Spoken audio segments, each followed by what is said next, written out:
আসসালামু আলাইকুম। লিজাস কুকিংয়ে সবাইকে স্বাগতম। আমন্ত্রণ জানাচ্ছি আমার নতুন একটি এপিসোড দেখার জন্য। আজকে আমি দেখাবো আমড়া সংরক্ষণ পদ্ধতি। আশা করি আমার আজকের পদ্ধতিটি আপনাদের কাছে ভীষণ ভালো লাগবে। আর ভালো লাগলে আমার চ্যানেলটি সাবস্ক্রাইব করে ফ্রেন্ডস অ্যান্ড ফ্যামিলির সাথে শেয়ার করবেন। আর পাশে থাকা বেল বাটনে ক্লিক করে রাখবেন আমার পরবর্তী ভিডিও নোটিফিকেশন পাওয়ার জন্য। আর ভিডিওটি দেখা শুরু করার আগে অবশ্যই একটি লাইক দিয়ে তারপর দেখা শুরু করবেন। এর জন্য এখানে আমড়া নিয়েছি, আর এখানে অনেকগুলো আমড়া আছে। এই আমড়াগুলো আমার গ্রামের বাড়ি থেকে এনেছে, আর এই আমড়াগুলো কিন্তু আমার নিজের গাছের আমড়া। আর এই এতগুলো আমড়া কিন্তু একবারে খাওয়া সম্ভব না, সেজন্য আমি কিছু আমড়া সংরক্ষণ করে রেখে দেব, যেন এই আমড়াগুলোকে আমি সারা বছর সংরক্ষণ করে খেতে পারি।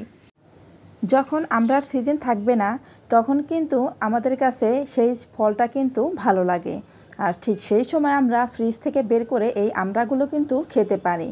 আর সেটাই আজকে আমি আপনাদের সাথে শেয়ার করব। এর জন্য প্রথমেই এক বাটি পানি নিয়েছি, আর এই আমড়াগুলোর চামড়াটা ফেলে দিয়ে এই পানির মধ্যে ডুবিয়ে রাখবো।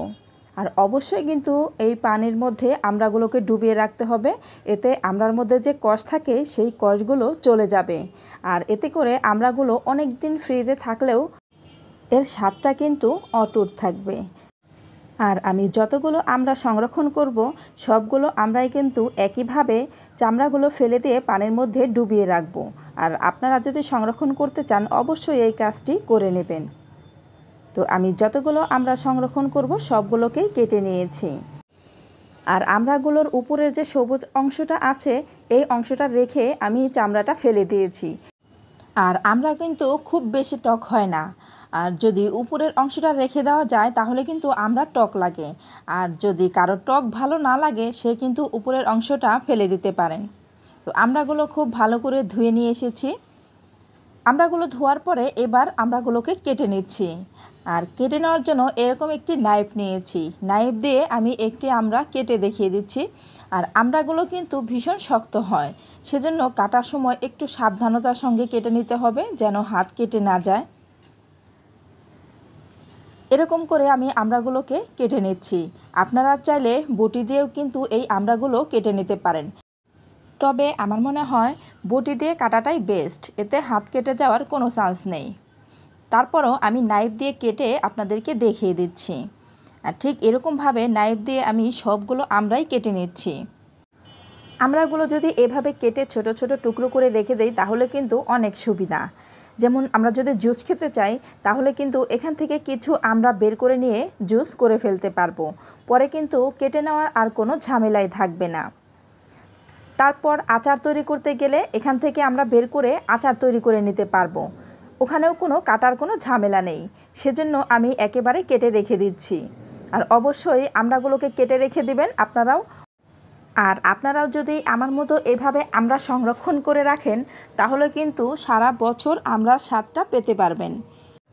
আর আমড়াগুলো যদি ফ্রিজে সংরক্ষণ করা থাকে তাহলে কিন্তু যখন ইচ্ছে তখনই বের করে খাওয়া যায়।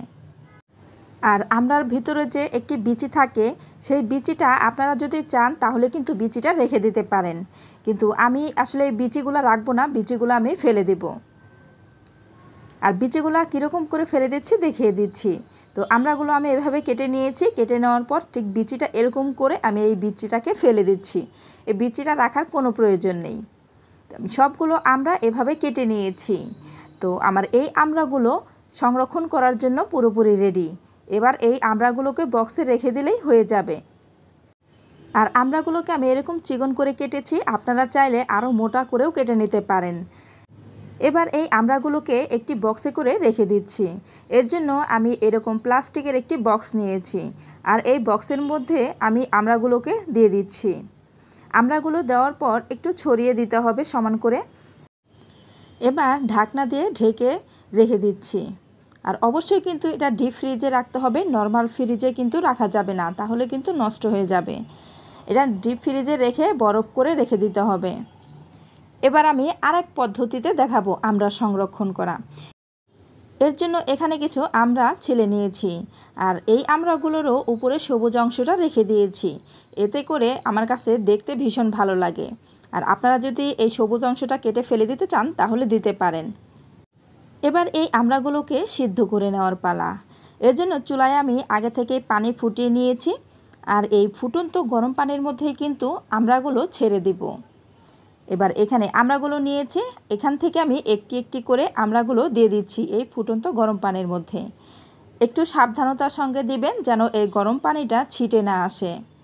আমি একটি একটি করে দিয়ে দিচ্ছি আর এই আমড়াগুলো দেওয়ার সঙ্গে সঙ্গেই এর কালারটা কিন্তু চেঞ্জ হয়ে যাবে, এতে কিন্তু ভয় পাওয়ার কোনো কিছু নেই। আমড়াগুলোকে একটু সিদ্ধ করে রেখে দিলে এটা কিন্তু আর কখনোই নষ্ট হবে না, এর স্বাদ গন্ধ দুটোই অটুট থাকবে। তো আমি সবগুলো আমড়া দিয়ে দিয়েছি, সবগুলো আমড়া দিয়ে এবার আলতো হাতে একটু নেড়ে দিচ্ছি। আলতো হাতে একটু নেড়ে দেওয়ার পর এবার আমি ঢাকনা দিয়ে ঢেকে অপেক্ষা করব ফুটে ওঠা পর্যন্ত। আর 5 মিনিটের মধ্যেই কিন্তু এই আমড়াগুলো সিদ্ধ হয়ে যাবে। তো 5 মিনিটের মধ্যেই আমড়াগুলো ফুটে উঠেছে। এবার ঢাকনাটা খুলে আলতো হাতে নেড়ে দিচ্ছি। ফ্রেন্ডস, আমড়াগুলো কিন্তু সিদ্ধ হয়ে গেছে। আর এই পর্যায়ে কিন্তু একদমই আলতো হাতে নেড়ে দিতে হবে, তা না হলে কিন্তু আমড়াগুলো গলে যেতে পারে। যারা এ পর্যন্ত আমার ভিডিওটি দেখছেন অথচ লাইক দেন নাই, তারা প্লিজ একটি লাইক দিয়ে দেবেন। আর যারা এখনও আমার চ্যানেলটি সাবস্ক্রাইব করেন নাই, তারা প্লিজ আমার চ্যানেলটি সাবস্ক্রাইব করে দেবেন। তো এই পর্যায়ে আমড়াগুলো কিন্তু তুলে নিচ্ছি। আমড়াগুলো কিন্তু সিদ্ধ হয়ে গেছে, একদম পুরোপুরি সিদ্ধ হয়নি, মোটামুটি একটু সিদ্ধ করে নিলেই হয়ে যাবে। এই পর্যায়ে চুলার আঁচটা অফ করে দিয়ে সবগুলো আমড়াই তুলে নিয়েছি। আর এই ফুটন্ত গরম পানির মধ্যে আমড়াগুলো কিন্তু বেশি সময় রাখা যাবে না, তাহলে কিন্তু আমড়াগুলো আরও বেশি সিদ্ধ হয়ে যাবে। তো আমড়াগুলো তুলে নিয়েছি। এবার এই আমড়াগুলোকে আমি নর্মাল তাপমাত্রায় রেখে ঠান্ডা করে নেব। দেখতেই পাচ্ছেন ফ্রেন্ডস, আমড়াগুলো কীরকম সিদ্ধ হয়েছে, এর চেয়ে বেশি সিদ্ধ করা যাবে না। আমড়াগুলো ঠান্ডা হওয়ার পর এরকম একটি বক্স নিয়েছি আর এই বক্সের মধ্যেই আমি আমড়াগুলোকে রেখে দিচ্ছি। আর আমি এখানে এতটুকু আমড়া রেখে দিচ্ছি, আপনারা চাইলে আরও বেশি করেও আমড়া সংরক্ষণ করতে পারেন। আর এই আমড়াগুলোকে আস্ত রেখেছি কারণ এই আমড়াগুলো দিয়ে পরবর্তীতে মোরব্বা তৈরি করব। আর সেই রেসিপিটিও আপনাদের সাথে শেয়ার করব ইনশাল্লাহ। সবগুলো আমরা এভাবে রেখে দিচ্ছি। এবার এই বক্সের ঢাকনা দিয়ে ঢেকে দিতে হবে আর ঢাকনাটা খুব ভালো করে আটকে দিতে হবে যেন এর ভিতরে কোনো বাতাস না ঢোকে। এভাবে চতুর্পাশে চেপে চেপে বক্সের মুখটাকে আটকে দিতে হবে। বক্সের মুখটাকে আটকে দেওয়ার পর আমি আবারও একটু দুই ধরনের আমড়া সংরক্ষণ একটু দেখিয়ে দিচ্ছি। দুটো বক্সের মুখ খুলেই আমি দুটোকেই দেখিয়ে দিচ্ছি। এটার মধ্যে নিয়েছি সিদ্ধ করাটা আর এখানে নিয়েছি কাঁচা আমড়া। এবার দুটো বক্সের মুখ আটকে ডিপ ফ্রিজে রেখে দিচ্ছি। আর এই আমড়াগুলো আমি সারা বছর জুড়ে সংরক্ষণ করে রেখে দিতে পারবো।